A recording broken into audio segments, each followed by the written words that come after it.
오늘 나눌 말씀은 신명기 18장 9절에서 13절 말씀입니다. 신명기 18장 9절에서 13절 말씀. 신명기 18장 9절에서 13절 우리 한 목소리로 읽겠습니다. 내 하나님 여호와께서 내게 주시는 땅에 들어가거든 너는 그 민족들의 가증한 행위를 본받지 말 것이니 그의 아들이나 딸을 불 가운데로 지나가게 하는 자나 점쟁이나 기륭을 말하는 자나 요술하는 자나 무당이나 진언자나 신접자나 박수나 초혼자를 너희 가운데에 용납하지 말라. 이런 일을 행하는 모든 자를 여호와께서 가증히 여기시나니 이런 가증한 일로 말미암아 내 하나님 여호와께서 그들을 내 앞에서 쫓아내시느니라. 너는 내 하나님 여호와 앞에서 완전하라. 아멘. 하나님께서 레위 지파를 통해서 하나님이 이스라엘의 기업이 되신다는 것을 설명한 모세는 이제 이스라엘이 들어가서 살게 될 때 만나게 될 사람들에게 있는 레위인 그리고 제사장과 비슷한 역할을 하는 존재들, 곧 이방인들의 점쟁이, 무당, 진언자, 신접자, 초혼자 같은 자들을 용납하지 말라. 그러니까 그들의 하는 역할이 레위인들의 역할과 비슷한 사람들이죠. 그런 사람들을 용납하지 말라라고 이야기합니다. 신명기 18장 9절입니다. 내 하나님 여호와께서 내게 주시는 땅에 들어가거든 너는 그 민족들의 가증한 행위를 본받지 말 것이니 그의 아들이나 딸을 불 가운데로 지나가게 하는 자나 점쟁이나 기륭을 말하는 자나 요술하는 자나 무당이나 진언자나 신접자나 박수나 초혼자를 너희 가운데에 용납하지 말라입니다. 여기 언급되어 있는 사람들, 존재들은 모두 이방 종교에서 신의 대리자 역할을 하는 자들이다라고 정리할 수 있습니다. 단순히 종교 대 종교라는 개념으로 비교하면 이스라엘의 제사장 같은 역할인 거죠. 제사장과 레위인들 또한 하나님 앞에 서서 일하며 하나님의 뜻을 분별하고 가르치는 일을 하고 있으니까요. 하지만 이스라엘에게 필요한 것은 하나님뿐이고 이스라엘을 사랑하사 이스라엘을 행복하게 하시는 분 또한 하나님뿐입니다. 이방신은 이스라엘을 행복하게 할 수 없습니다. 그러므로 이방신의 대리자들을 통해서 그들이 섬기는 신의 뜻을 물어볼 필요가 없다 이거죠. 게다가 이방신들은 아무것도 할 수 없습니다. 하나님만이 참된 신이시며 이방인들이 섬기는 신은 사실 신조차 아니기 때문입니다.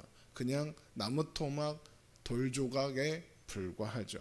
신명기 4장 39절에 그래서 이렇게 말하는 겁니다. 그런즉 너는 오늘 위로 하늘에나 아래로 땅에 오직 여호와는 하나님이시요 다른 신이 없는 줄을 알아 명심하고 라고 하는 겁니다. 그런 존재인 이방신이 나무토막 돌조각에 불과한 이방신이 이스라엘을 위하여 무엇을 할 수 있으며 이스라엘이 그 이방신들의 대리자들에게 물어야 하고 그들의 도움을 받아야 할 일이 뭐겠습니까? 없죠. 그러므로 그들을 용납하지 말아야 한다 그러는 겁니다. 하나님이 원하시는 것은 이스라엘의 행복인데 그런 자들은 이스라엘에게서 행복을 빼앗으려고 하는 자들에 불과하기 때문입니다. 그래서 하나님은 이것을 가증히 여기시며 그래서 그런 자들이 너희들 옆에 있지 못하게 쫓아내라 이렇게 말씀하시는 거죠. 신명기 18장 12절입니다. 이런 일을 행하는 모든 자를 여호와께서 가증히 여기시나니 이런 가증한 일로 말미암아 내 하나님 여호와께서 그들을 내 앞에서 쫓아내시느니라 입니다.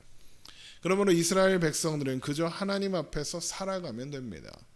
신명기 18장 13절 너는 내 하나님 여호와 앞에서 완전하라입니다. 여기서 완전하다라는 말은 도덕적으로 또는 종교적으로 흠이 없는 상태를 말하는 것이 아니라 하나님을 향한 전적인 신뢰에서 나오는 전적인 헌신을 가리키는 겁니다. 이 단어는 창세기에서 노아와 아브라함에게도 똑같이 사용되었던 단어입니다. 성경이 그들을 완전한 자라고 부르는 것은 그들이 완벽한 도덕적으로 혹은 종교적으로 완벽한 사람이라서가 아니라 하나님만을 온전히 의지하며 동행했기 때문에 그렇게 불린 겁니다. 그러니까 하나님 앞에서 완전하라라는 것은 하나님만을 바라보고 하나님을 의지하라는 것이고 그것만이 행복할 수 있는 유일한 방법이다라는 이야기를 하는 겁니다. 또한 그래서 이어지는 말씀에 하나님은 그런 자들의 말을 듣는 것을 용납하지 않으신다고 하시는 거죠. 신명기 18장 14절입니다. 내가 쫓아낼 이 민족들은 기둥을 말하는 자나 점쟁이의 말을 듣거니와 내게는 내 하나님 여호와께서 이런 일을 용납하지 않으시느니라. 이게 무슨 말이겠습니까? 그러므로 너희도 그런 자들의 말을 듣지 말아라 이거죠. 또한 이스라엘은 오직 하나님 안에서만 행복할 수 있는데 그런 자들의 말을 듣는다. 이건 하나님 없는 행복을 찾아보겠다는 시도다. 그런 거 절대 성공할 수 없다. 그곳엔 행복이 없다. 하나님은 이를 가증하게 여기신다. 하나님은 이를 용납하지 않으신다 이거죠. 그러면서 모세는 하나님께서 이스라엘 가운데 이스라엘을 위하여 나와 같은 선지자 하나를 일으키겠다라고 하십니다. 신명기 18장 15절입니다. 내 하나님 여호와께서 너희 가운데 내 형제 중에서 너를 위하여 나와 같은 선지자 하나를 일으키시리니 너희는 그의 말을 들을지니라. 여기에서 나와 같은 선지자, 모세와 같은 선지자라는 것은 하나님의 말씀을 듣고 하나님의 뜻과 마음을 이스라엘 백성들에게 전달해 줄 사람을 가리키는 겁니다. 그러니까 하나님은 하나님의 방식으로 세우신 사람을 통해 이스라엘에게 말씀하실 터이니 이방 선지자들을 찾아갈 필요가 없다는 이야기를 하는 겁니다. 그리고 이것은 이스라엘 백성들이 호렙산에서 하나님께서 자신들에게 직접 말씀하시지 않게 해달라고 구한 것에 대한 응답이다 그럽니다. 신명기 18장 16절입니다. 이것이 곧 내가 총회의 날에 호렙산에서 내 하나님 여호와께 구한 것이라. 곧 내가 말하기를 내가 다시는 내 하나님 여호와의 음성을 듣지 않게 하시고 다시는 이 큰 불을 보지 않게 하소서. 두렵건대 내가 죽을까 하나이다 하매 여호와께서 내게 이르시되 그들의 말이 옳도다. 내가 그들의 형제 중에서 너와 같은 선지자 하나를 그들을 위하여 일으키고 내 말을 그 입에 두리니 내가 그에게 명령하는 것을 그가 무리에게 다 말하리라 그럽니다. 호렙산, 여기서 호렙산이 신의 산이죠. 그곳에서 이스라엘은 하나님이 직접 말씀하시자 그때 일어나는 기이한 일들을 보고 크게 두려워하며 모세에게만 말씀하시고 자신들에게는 하지 말라고 모세에게 말씀하시면 우리가 듣겠다고 요청한 적이 있죠. 하지만 이제 모세는 가나안에 함께 들어가지 못합니다. 그러므로 하나님은 모세를 대신할 선지자를 세워 말씀하실 것이다 이거죠. 그러므로 이스라엘 백성들은 그가 하나님의 이름으로 전하는 말을 들어야 하며 만약 듣지 않는다면 벌을 받는 겁니다. 신명기 18장 19절입니다.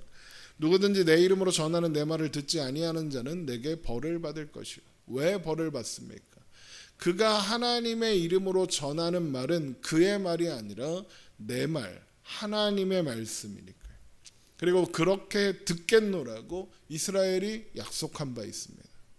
그런데 만약 누군가 하나님께서 세우시지도 않았는데도 하나님께서 나를 세웠노라 주장하며 하나님의 말씀이 아닌 걸 말하면 어떻게 하나요? 그런 일이 일어날 수 있잖아요. 다른 신의 이름으로 말하면 하나님이 주신 말씀이 아니다라고 분별이 쉽잖아요. 그런데 하나님의 이름을 빙자하여 이야기하면 그거 어떻게 분별합니까? 라는 궁금증이 생길 수 있잖아요. 먼저 하나님이 보내시지 않았고 하나님이 말씀하시지 않았음에도 불구하고 하나님의 이름으로 말하는 자가 있다면 그는 죽을 겁니다. 신명기 18장 20절 만일 어떤 선지자가 내가 전하라고 명령하지 아니한 말을 제 마음대로 내 이름으로 전하든지 다른 신들의 이름으로 말하면 그 선지자는 죽임을 당하리라 하셨느니라. 하나님께서 그런 자를 결코 그냥 내버려 두지 않겠다 하시는 겁니다. 그러면 그 사람이 진짜 하나님의 선지자인지 아닌지는 어떻게 분별할 수 있을까요? 하나님이 선지자를 통해 직접 말씀하실 때는 반드시 증험, 그러니까 경험적인 증거와 성취함이 있을 것이며 만약 그런 것이 없다면 그것은 자칭 선지자가 자기 마음대로 하는 말이니 그 말은 들을 필요가 없고 그 말을 두려워할 필요도 없습니다. 신명기 18장 21절입니다. 내가 마음속으로 이르기를 그 말이 여호와께서 이르신 말씀인지 우리가 어떻게 알리요 하리라. 만일 선지자가 있어 여호와의 이름으로 말한 일에 증언도 없고 성취함도 없으면 이는 여호와께서 말씀하신 것이 아니요 그 선지자가 제 마음대로 한 말이니 너는 그를 두려워하지 말지니라 합니다. 물론 증언과 성취함이라는 것이 항상 즉각적이지는 않을 거 아니겠습니까? 예를 들어 이스라엘이 멸망할 거라는 예레미야의 예언과 그렇지 않다고 대적을 물리치고 성세를 맞이할 거라고 하는 사람들, 안전할 거라고 하는 하나냐의 예언이 충돌했던 그런 일처럼 말이죠. 그 증언과 성취함이 즉각적이지 않아서 사람들이 분별하지 못하고 하나냐의 말을 듣고 예레미야를 핍박하고 무시하는 일이 일어났죠. 예레미야 28장에서요. 물론 그 일은 이스라엘이 듣고 싶은 말, 귀에 듣기 좋은 말만 들은 결과였지만 당장 무언가 일어나지 않았고 그래서 누가 진짜 선지자인지 쉽게 분별하기 어려웠던 것도 사실입니다. 하지만 실제로 성취된 것은 예레미야의 예언이었고 그래서 결국 예레미야가 하나님이 보내신 선지자였다는 것이 드러나는 것처럼 하나님의 말씀은 반드시 이루어지고 거짓은 반드시 드러난다 이겁니다. 그러므로 당장 어떤 것이 하나님의 말씀인지 분별하기 어렵다면 성급하게 판단을 내리지 말고 겸손하게 하나님의 뜻을 구하며 기다리면 되는 겁니다. 그러면 오늘을 사는 우리는 어떻습니까? 우리는 사실 그럴 필요가 없습니다. 왜냐? 기록된 말씀인 성경이 완성된 계시로서 우리에게 있기 때문입니다. 그래서 우리는 증언과 성취함을 기다릴 필요 없이 자신의 말이 하나님의 말씀이라고 주장하는 자의 말이 성경에 기록된 것과 일치하느냐 일치하지 않느냐를 깊이 숙고하면 됩니다. 그래서 설교를 듣거나 성경 공부를 할 때 아무런 생각 없이 어련히 좋은 말씀을 해주시겠어 이러지 말고 들을 때에는 하나님 말씀인 줄 알고 간절한 마음으로 듣고 개인적으로는 성경을 읽고 묵상하는 겁니다. 간절한 마음으로 바울이 전하는 말씀을 듣고 정말로 그러한가 하여 성경을 상고했던 베레아 사람들처럼 말이죠. 그런데 제가 오늘 본문과 오늘날을 비교하면서 하나님의 말씀을 듣는 통로를 설교나 성경 공부로 한정했다라는 것을 깊이 주의 깊게 생각하셔야 합니다. 제가 그렇게 한정한 것은 오늘날에는 구약시대처럼 직접적으로 하나님의 말씀을 전하는 선지자는 없기 때문입니다. 선지자가 활동했던 것은 기록된 말씀인 성경이 완성된 계시로서 주어지기 전까지입니다. 그 이후에는 기록된 말씀을 근거로 가르치는 것만 남았습니다. 왜 오늘날에는 직접 말씀하시는 선지자가 없느냐? 하나님께서 모세에게 약속하신 선지자, 그 선지자의 완성, 또 모든 선지자로 활동했던 모든 사람들이 증거했던 선지자가 우리에게 계시기 때문입니다. 그게 누굽니까? 예수님이죠. 우리 사도행전 3장을 한번 가보겠습니다. 사도행전 3장 22절입니다. 사도행전 3장 22절. 모세가 말하되 주 하나님이 너희를 위하여 너희 형제 가운데서 나 같은 선지자 하나를 세울 것이니, 지금 신명기에서 모세가 하는 말과 똑같죠. 너희가 무엇이든지 그의 모든 말을 들을 것이라. 누구든지 그 선지자의 말을 듣지 아니하는 자는 백성 중에서 멸망받으리라 하였고, 이렇게 한다면 이것이 예수님이다. 이 모든 선지자가 예표했던, 그래서 모든 선지자의 말씀을 성취하시고 유일한 선지자로 우리에게 오신 분이 예수님이다 라는 설명으로 이어지는 거죠. 그런 예수님이 우리에게 계시기에 이제 더 이상 우리는 불완전한 선지자는 필요치 않으며, 그런 예수님의 말씀을 기록한 성경이 완성되어 우리에게 있기 때문에 과거 직접 하나님의 음성을 듣고 전달했던 선지자, 사도 같은 존재는 더 이상 없는 겁니다. 그래서 누군가 내가 선지자다, 내가 사도다 라면서 자신이 하는 말이 하나님의 말씀이다 라고 주장한다면 그는 모세가 말한 바 거짓 선지자입니다. 그래서 그의 말을 들을 필요도, 존중할 필요도, 두려워할 필요도 없습니다. 우리가 들어야 하는 말씀은 오직 기록된 말씀이고, 그렇게 기록되어 완성된 계시인 성경인 뿐입니다. 결국 모세가, 그리고 하나님께서 오늘 본문을 통해 하시는 말씀은 하나님의 말씀만 들으라는 것이고 그 말씀을 따라 살라는 겁니다.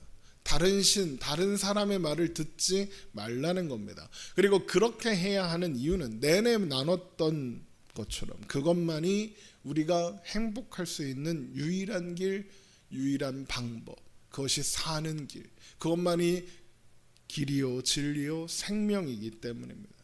여러분 이 사실을 기억하면서 오늘도 하나님 안에서 하나님이 주신 것들을 누리며 하나님과 함께 행복한 하루를 사는 저와 여러분 되시기를 주님의 이름으로 축원합니다. 기도하겠습니다.